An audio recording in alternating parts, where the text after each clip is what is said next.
श्री राम। हम जैसे जड़ जीवों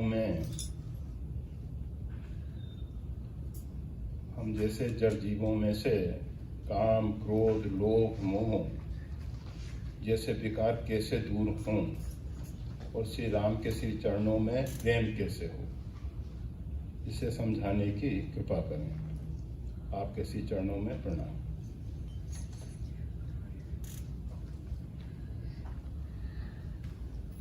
सर्वप्रथम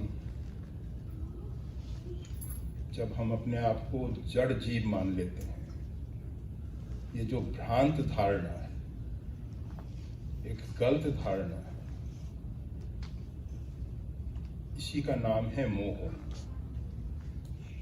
हम जड़ नहीं हैं। हम अगर जड़ होते तो आप तो सब जानते हैं, वृक्ष, वनस्पतियां, उनमें भी थोड़ी जड़ता है। पत्थर इत्यादि को हमने अधिक जड़ के रूप में देखा है। वैसे तो सारी सृष्टि जो है चिन्मय है, चेतन है, क्योंकि परमात्मा का कहीं अभाव नहीं है। परमात्मा सार्वभौम अस्तित्व में, विभु रूप में व्यापक है। और सही अर्थों में कहा जाए तो परमात्मा के अतिरिक्त दूसरी सत्ता है ही नहीं। हमारे आचार्यों ने, हमारे महापुरुषों ने, संतों ने इस बात को हृदय से स्वीकार किया है। रामः सत्यम परम ब्रह्म, रामात् किंचिन न विद्यते, तस्मात् राम स्वरूपम ही सत्यम सत्यम इदम जगत। समाज में दो प्रकार की भ्रांत धारणाओं ने समाज को दुखालय बना दिया, इस जीवन को दुखमय बना दिया। एक धारणा ये है, जगत मिथ्या है। जगत को मिथ्या कहने वाले लोगों ने समाज के साथ बहुत बड़ा अन्याय किया। जगत मिथ्या कैसे है? जगत किसकी कृति है? जगत परमात्मा की कृति है। परमात्मा ने बनाया है। हम और आपने नहीं बनाया जगत। अगर हम और आप जगत को बनाने वाले होते तो पता नहीं कैसी रचना होती। हाँ, वो प्रत्यक्ष दिखाई देता है। हर एक व्यक्ति अपना अपना जो जगत बना रहा है, उसका जगत वो दुखालय है। परमात्मा की जो कृति है वो दुखालय नहीं है। जिस जड़ जगत को हम बनाते हैं, हमारी जड़ता उसमें आरोपित होती है, उसमें हमारी अहमता, ममता जुड़ती है, वो जगत दुखालय है। आप सब अपने व्यावहारिक जीवन में कहते हैं, कोई ऐसी दुर्घटना घटित हो जाए, जवान बच्चा जिस पे पूरा हमारा जीवन टिका हुआ था, जिसके लिए हमने पूरा सब कार्य किया था, और वो असमय में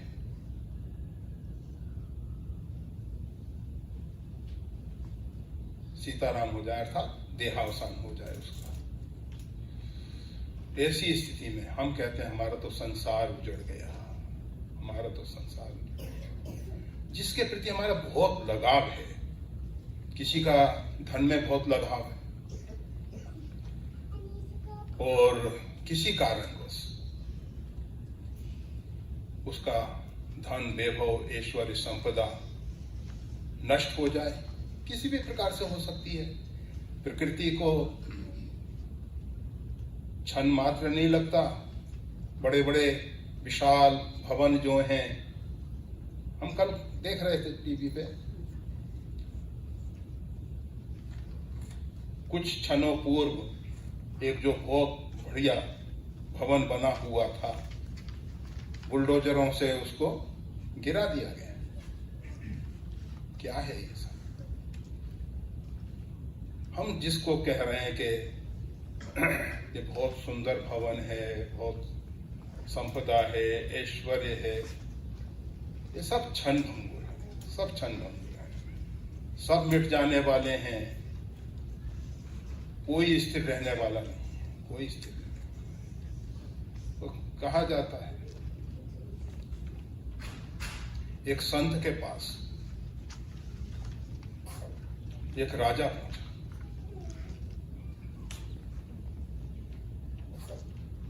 राजा ने निवेदन किया कि महाराज, मैं देख रहा हूं आपके पास किसी प्रकार की कोई संपदा नहीं है, आप एक भोजपत्र का कोपेन लगाए हुए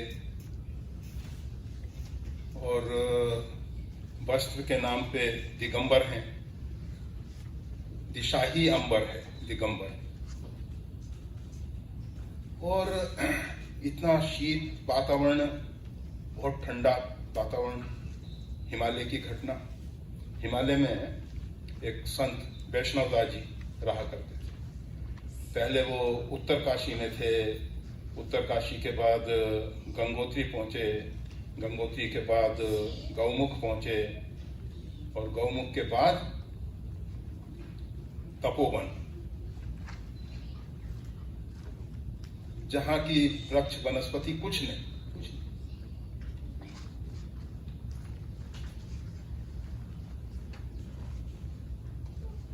ऐसे स्थान पे वो महात्मा जो हैं, आह्लादित, प्रसन्नचित। राजा के मन में प्रश्न हुआ कि मेरे पास इतनी संपदा है, वैभव है, और मैं इतना प्रसन्न नहीं रह पाता। जीवन में अनेक अनेक प्रकार की समस्याएं आती हैं, संकट आते हैं, परेशानियां आती हैं, और ये मस्त संत प्रसन्नचित है। इनके पास पहनने को कपड़ा नहीं, आहार में भी वो अनाहार नहीं लेते थे। वहां का टेम्परेचर वैसे आजकल इस मौसम में लगभग 0 डिग्री के आसपास सेंटीग्रेड।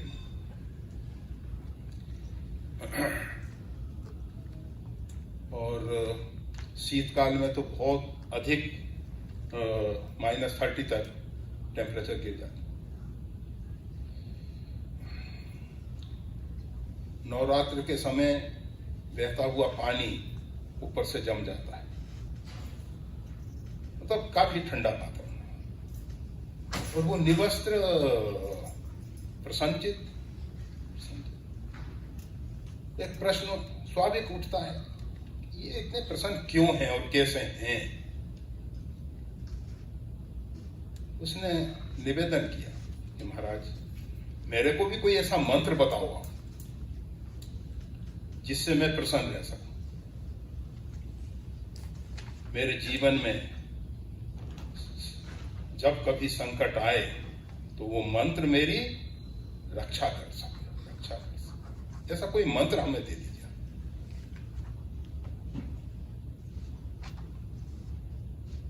महात्मा ने कहा, कागज पेन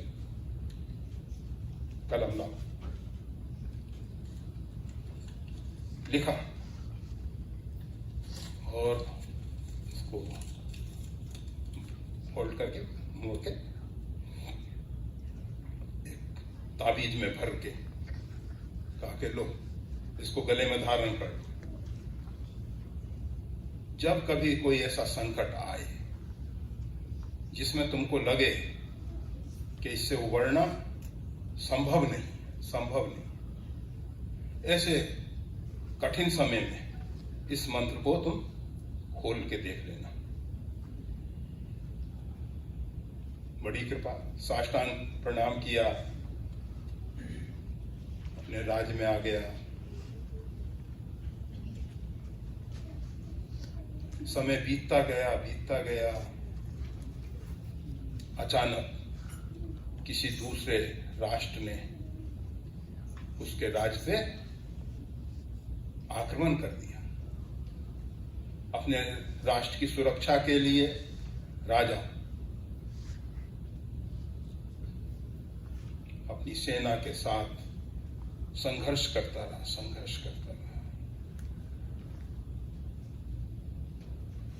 संघर्ष करते करते राजा मूर्छित हो गया। इतने आघात लगे विपक्ष से दूसरे राजा के द्वारा, राजा मूर्छित हो गया।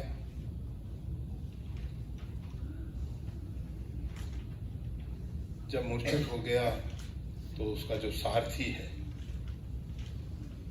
उसने सोचा कि राजा के प्राण बचाने चाहिए। वो रणभूमि से रथ को लेके वन की ओर दौड़ा।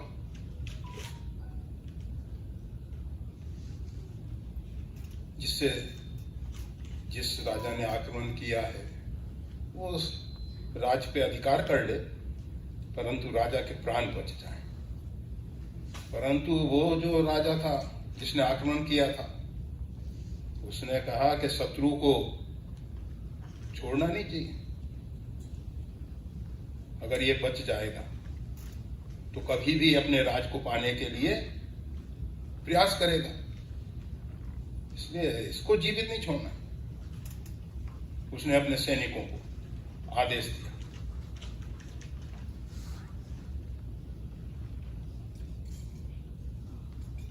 वो देखो रथ में राजा को ले जा रहे हैं, मूर्छित अवस्था में है। तुरंत उसको पकड़ के ले आए। सैनिक पीछे दौड़े। सारथी ने रथ को बहुत तेजी से दौड़ाया। दौड़ते दौड़ते राजा की मूर्छा जागृत हो। राजा चेतन हो गए। राजा ने कहा भयंकर समय है, इस समय देखें मंत्र क्या कहता है। ताबीज निकाला और उस ताबीज में से वो कागज जिसमें मंत्र लिखा था खोला। उसमें लिखा था यह भी नहीं रहेगा, समय परिवर्तनशील है, जो भी परिस्थिति है वो स्थायी नहीं है। राजा ने कहा ये भारी संकट आया है, मंत्र कह रहा है कि ये संकट रहने वाला नहीं है। सारथी से कहा रथ रोक दो, मेरे को मंत्र पे चिंतन करने, रथ रोक दो।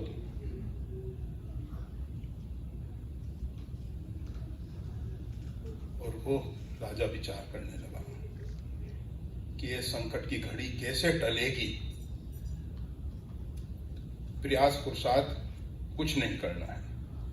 मंत्र कहता है कि यह भी नहीं रहेगा, ये संकट का समय नहीं रहने वाला है, ये घड़ी टल जाएगी। सुनिश्चित है उस महापुरुष का दिया हुआ मंत्र मिथ्या नहीं होगा, झूठा नहीं होगा। और वास्तविक में हुआ ही।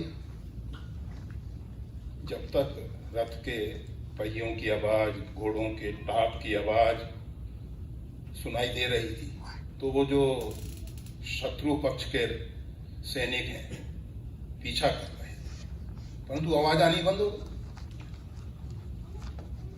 अब उनको लगा पता नहीं रथ किधर चला गया, आवाज आनी बंद हो गई। जिस दिशा में वो पीछा कर रहे थे, ताकि अगर रथ उसी दिशा में होता तो सुनिश्चित है कि आवाज आती। पीछे लौटे, दिशा बदल दो। 2-3 दिशाओं में अन्य अन्य भागों में अपनी टुकड़ी को बांट के फिर खोज करो। कोई उधर गया, कोई उधर गया, अनेक अनेक दिशाओं में गए, परंतु जहां रथ खड़ा था वहां कोई नहीं पहुंचा।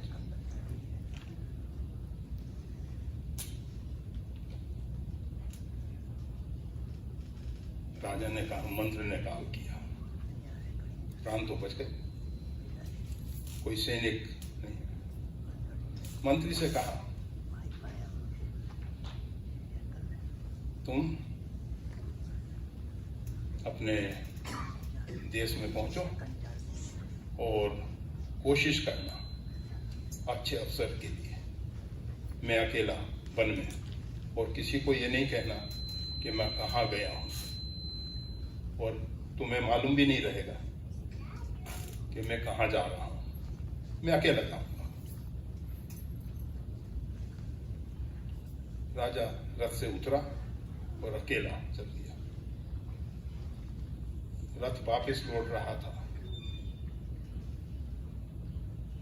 विपक्ष के जो भी शत्रु दल के सैनिक थे मिले, उन्होंने कहा, राजा कहाँ है? कहा, हमें नहीं पता राजा कहाँ गया।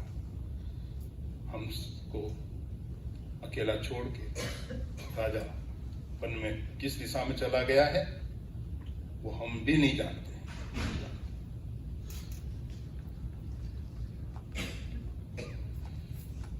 अब वो जो शत्रु दल के सैनिक हैं, राजा के पास जाके समाचार दिए कि रथ तो मिल गया, मंत्री भी मिल रहा है, रथ का सारथी भी मिला है, सब मिले, परंतु राजा का कोई पता नहीं लगा। राजा कहाँ गया? राजा ने, जो आक्रमण करने वाला राजा है, उसने राज पे अधिकार कर लिया अपना, और ये राजा जो है एक सरोवर के तट पे जाके रुका और बहुत श्रमित था, स्नान इत्यादि किया और बैठ के चिंतन करने लगा कि यह भी नहीं रहेगा, ये जो परिस्थिति बनी है वो रहने वाली नहीं है।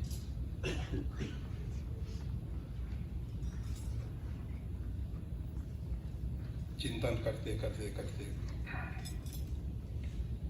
उसको,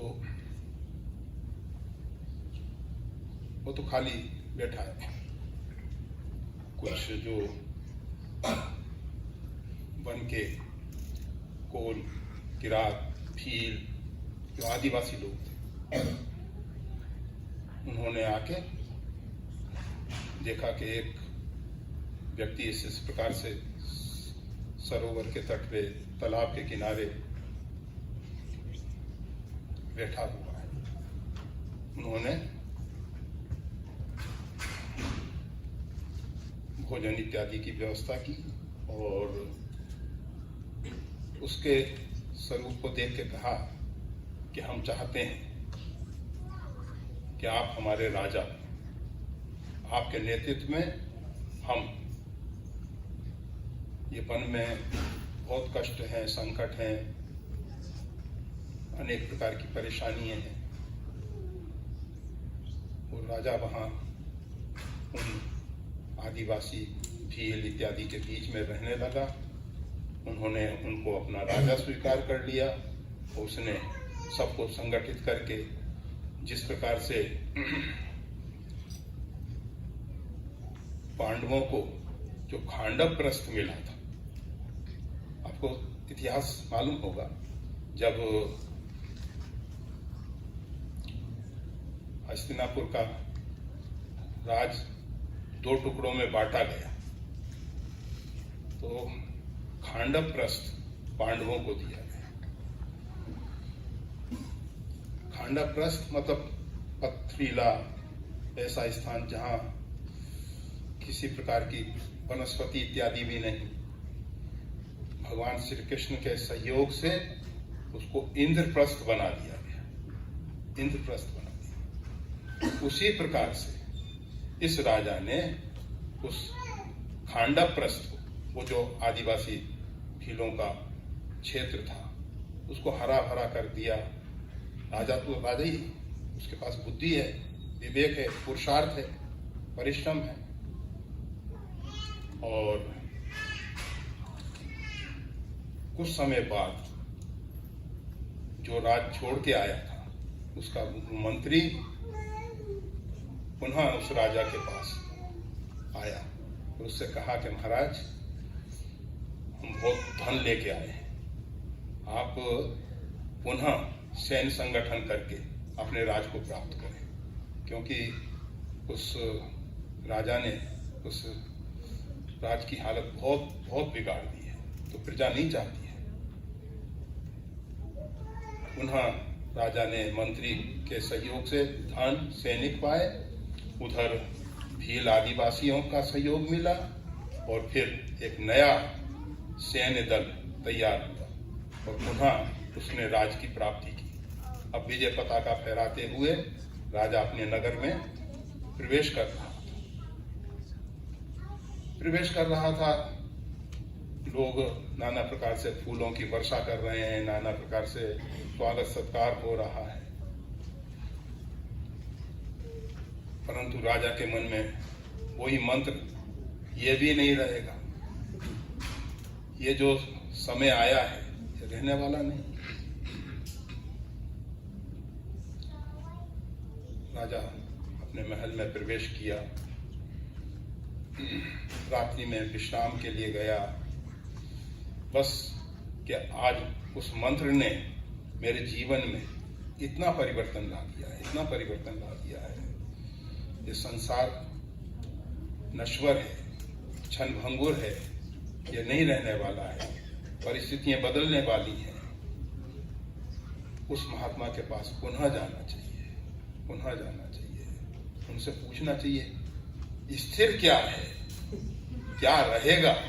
ये सब तो परिवर्तनशील है, सारा जगत परिवर्तनशील है, परंतु उस महात्मा ने उस तत्व को पाया है जो नित्य है।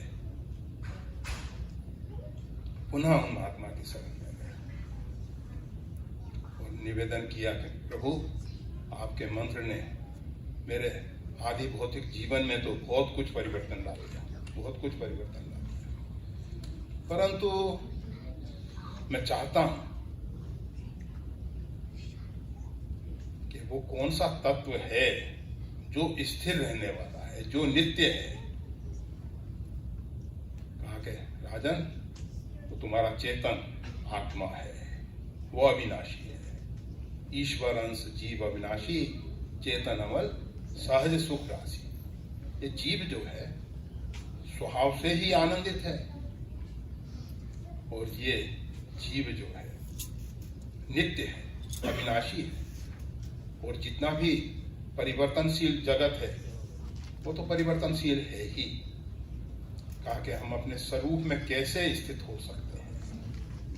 हम तो इस बाह्य जगत को ही सत्य समझ रहे थे। कहा कि वो जगत जो है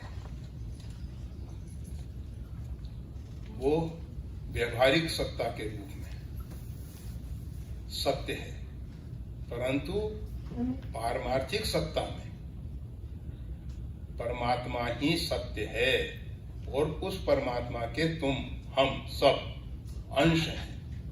हम उस परमात्मा के साम्राज्य में जब तक प्रवेश नहीं करते तब तक हमारे जीवन में शांति नहीं है। और रशांतस्य कुतो सुखम, जिसका चित्त अशांत है, जिसका मन जो है नाना शाखाओं में भटक रहा है, उसको सुख कैसा। ये आप अपने व्यवहारिक जीवन में नित्य प्रति अनुभव करते हो, नित्य प्रति अनुभव करते हो। आप सामने कोई भी चिंता आ जाए, समस्याएं आती हैं, सुबह से शाम तक आती रहती हैं, और उसके कारण आपका चित्त उद्विग्न हो जाता है। और जब आपका चित्त उद्विग्न हो जाता है तो आप का सुख साधन सब वैसे के वैसे पड़े रह जाते हैं, उनसे आप सुखी नहीं हो पाते हो। आप कितने ही साधन इकट्ठे कर लो, अगर चित्त अशांत है, रशांतस्य कुतो सुखम, अशांत चित्त में सुख की कल्पना नहीं की जा सकती। अगर व्यक्ति सुख पाना चाहता है, सुख पाना चाहता है, तो चित्त को शांत करना है। हमारे यहाँ जो धर्म है वो चित्त को शांत करने के लिए, अशांत करने के लिए। लोग धर्म के अनेक अनेक रूप, कोई कहते हैं कि धर्म न दूसर सत्य समाना, सत्य के समान कोई दूसरा धर्म है ही नहीं, अहिंसा परमो धर्म। परंतु देखा जाता है महाराज दशरथ सत्यनिष्ठ होने के लिए माता कैकेयी को जो वचन दिए थे उनका निर्वाह करने के लिए परम सत्य श्री राम का त्याग कर दिया। सत्य ने परम सत्य से हमको दूर कर दिया। महाराज दशरथ के जीवन में घटना घटी है, सब जानते हैं। प्राण जाए बर वचन न जाए, रघुकुल रीत सदा चली रही। प्राण चला जाए परंतु वचन नहीं, सत्यनिष्ठ होने के। लक्ष्मण जी को कुछ जिस समय भगवान श्री राम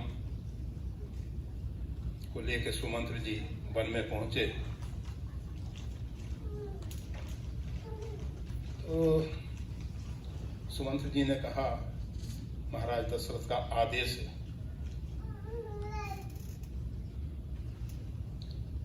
कि ये जो वन दिखा के 4 दिन फिर राम जी को लौटा लाना।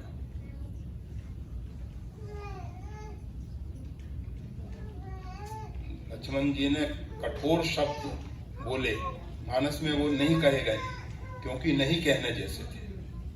अगर कहने जैसे होते तो श्रीमद् गोस्वामी तुलसीदास जी महाराज जरूर उसको लखन कहे कछ वचन कठोरा, कुछ कठोर शब्द। लक्ष्मण जी ने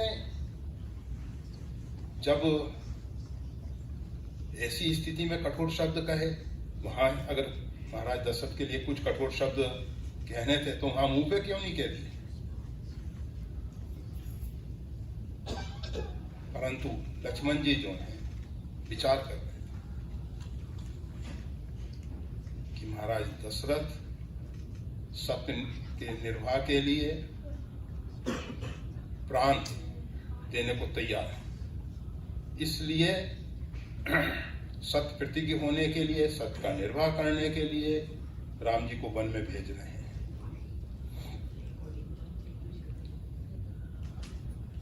परंतु जब सुमंत्र जी ने कहा कि 4 दिन वन में दिखा के ले आना, तो लक्ष्मण जी को ठेस लगा कि यह सत्य की निष्ठा पूर्ण नहीं है, पूर्ण नहीं है, लौटाने का प्रश्न ही नहीं होना। जो भी हम तो केवल इतना बताना चाहते थे कि जो सत्य परम सत्य से हमको अलग कर दे वो सत्य धर्म नहीं हो सकता, क्योंकि परम सत्य परमात्मा श्री राम हैं। परमात्मा श्री राम से जो भी हमको दूर कर रहा है, जो भी परिस्थितियां जो हैं वो हमको अलग करती हैं, तो वो धर्म परमात्मा से अलग करने वाला धर्म धर्म नहीं हो सकता है, नहीं हो सकता। हिंसा की बात आती है, अगर हम अहिंसक होके हाथ पे हाथ धर के बैठ जाएं, ये मुसलमानों ने इतने मंदिर ढा दिए,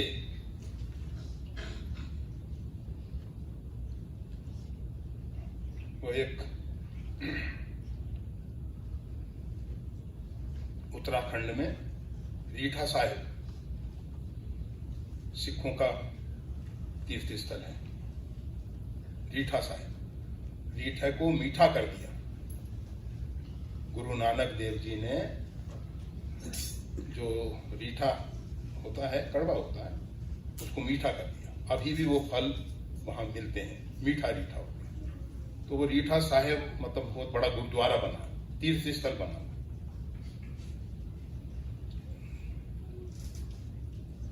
तो वहां हम सब बैठे हुए थे, तो एक सरदार जी आए और सरदार जी ने कहा, ये श्री राम जन्मभूमि पे हमारी जो अहिंसक प्रवृत्ति है वो काबिज नहीं होने दे रही है। एक मच्छर को भी नहीं मार सकते, मक्खी को भी नहीं मार सकते। ये कायरता है। भगवान के लिए प्राण उत्सर्ग करने के लिए तैयार। बात समझदारी की है। और जब तक वो ढांचा नहीं गिरा तब तक राम मंदिर बनने की संभावना ही नहीं। ढांचा गिराना ही पड़ा। हर एक जगह अहिंसा जो है धर्म नहीं होती है। अगर राष्ट्र को बचाना है, हमारे फौजी जवान जो हैं कहे नहीं हिंसा नहीं करनी। ऐसे तो फौज को इसीलिए इतना मदिरापान कराया जाता है कि वो बुद्धि विवेक एक तरफ रख दें, बस आदेश का पालन करें। रावण ने देखा, कुंभकर्ण को जगाया, तो कुंभकर्ण को जब जगाया तो कुंभकर्ण ने कहा, भल न कीनते निश्चय कहा, हे राक्षस राज, तुमने अच्छी अब बात नहीं की। जगदम्बा भगवती आदिशक्ति सीता जी का हरण करके आ गया तू।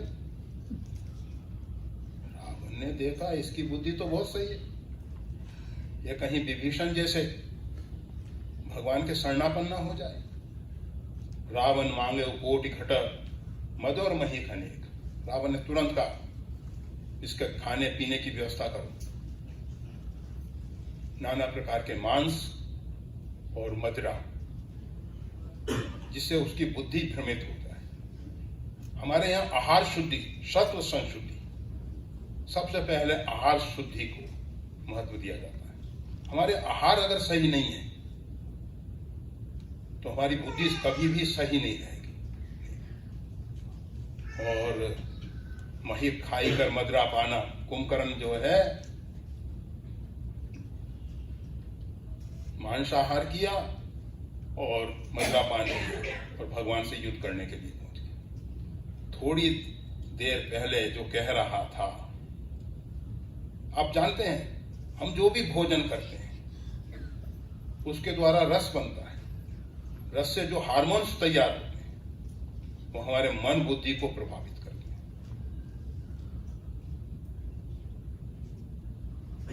मांसाहार इसलिए नहीं करना है कि हिंसा है, नहीं, हम ऐसा नहीं कहते। हम ऐसा कहते हैं कि प्रकृति ने, परमात्मा ने हर एक व्यक्ति के लिए भिन्न भिन्न प्रकार के आहार बनाए हैं। उनका हमको कैसे मालूम पड़ेगा हमारे लिए कौन सा आहार है? उसके लिए प्रकृति ने भोजन को पचाने वाला एक रस पैदा किया है।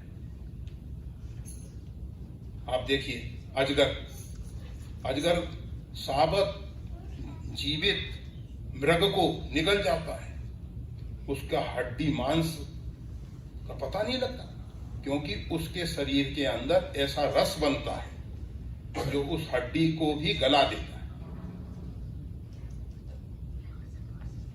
नहीं पता लगता। मानव के अंदर कौन सा रस बनता है? जो शाकाहारी प्राणी हैं उनके अंदर कौन सा रस बनता है? उस प्रकार के आहार लेने चाहिए। आपको आश्चर्य होगा, गाय और भैंस दोनों शाकाहारी हैं, परंतु भोजन पचाने वाला रस दोनों के अंदर अलग अलग प्रकार का है। और अभी तो और भी विज्ञान ने नए नए शोध कार्य करके हमको मिल्क के विषय में, दूध के विषय में A1, A2 दो प्रकार का दूध, ये जर्सी गाय का दूध A1 शरीर और स्वास्थ्य के लिए हानिकारक, जो अपनी भारतीय शुद्ध देशी नस्ल की गाय हैं, चाहे गिरी हो, चाहे साईवाल हो या अन्य कोई भी, उनके द्वारा A2। तो भोजन पचाने वाला जो रस है वो किस प्रकार का है? उसके ऊपर निर्भर करता है हमारा आहार। हम उससे विपरीत, आज विज्ञान ने बहुत उन्नति की है, परंतु आहार के विषय में उनको पूरे समाज को बताना चाहिए कि हमको कौन सा आहार लेना है जो हमारे मन बुद्धि को। इसीलिए गीता में जो भगवान श्री कृष्ण कहते हैं, आयु सत्व बलारोग्य सुख प्रीति विवर्धना रस्या स्निग्धा रिथा, जो आयु को बढ़ाने वाले हैं, सतोगुण को बढ़ाने वाले हैं, सुख और प्रीति को विस्तार करने वाले, ऐसे जो आहार हैं वो मानव के लिए सात्विक आहार। ये तामसी आहार राक्षसों के जो भी हो। तो हम बता रहे थे कि भरत जी ने कहा कि वो सत्य धर्म नहीं हो सकता जो परम सत्य को हमसे दूर कर दे। वो सत्य नहीं है, वो धर्म नहीं है। अहिंसा, दान, 4 चरण धर्म के कहे जाते हैं। सत्य, शौच, दया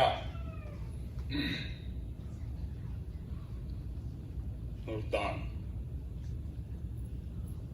4 चरण में से गोस्वामी तुलसीदास जी कहते हैं, श्रीमद गोस्वामी तुलसीदास जी महाराज कहते हैं, प्रगट 4 पद धर्म के कलिमे एक प्रधान, येन केन बिंदी ने दान करे कल्याण। दान से कल्याण होता है, सही बात, बिल्कुल सही बात। परंतु प्राचीन इतिहास बताते हैं,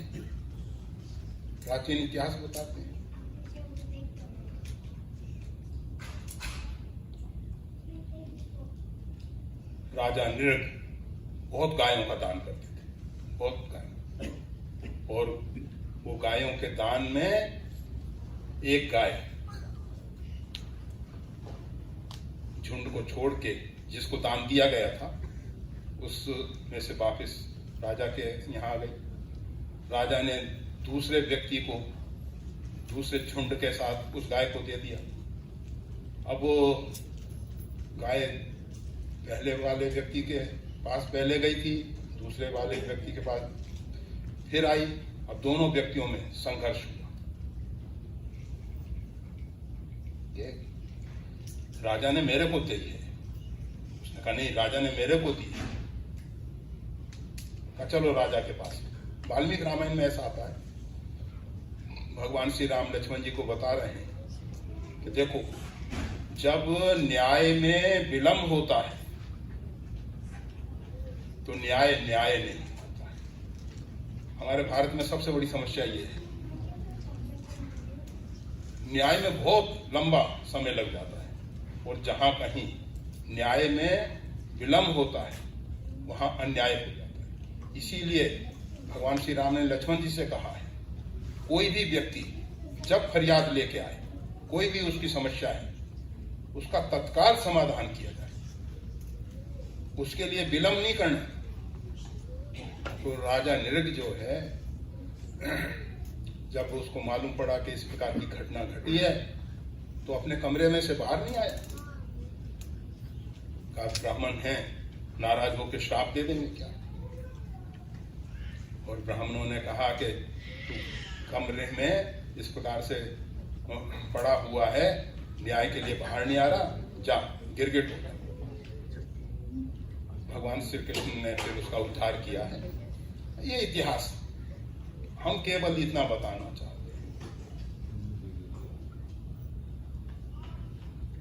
कि कौन सा ऐसा धर्म है जो व्यक्ति को सुखी कर सकता है।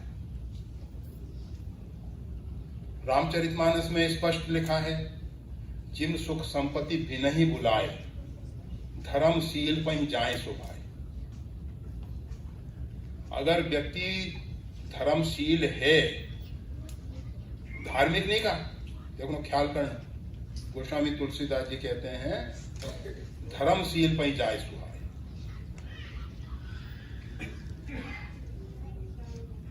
धर्म का आडंबर, बाह्य आडंबर बहुत हो सकता है, परंतु धर्मशील होना, जैसे एक व्यक्ति स्कूल कॉलेज में पढ़ने वाले बहुत विद्यार्थी, अध्ययन करने वाले बहुत विद्यार्थी, परंतु अध्ययनशील व्यक्ति कौन होता है? विद्यार्थियों को अध्ययनशील नहीं कहा जाता। अध्ययनशील वह व्यक्ति है जो स्वभाव से ही अध्ययन में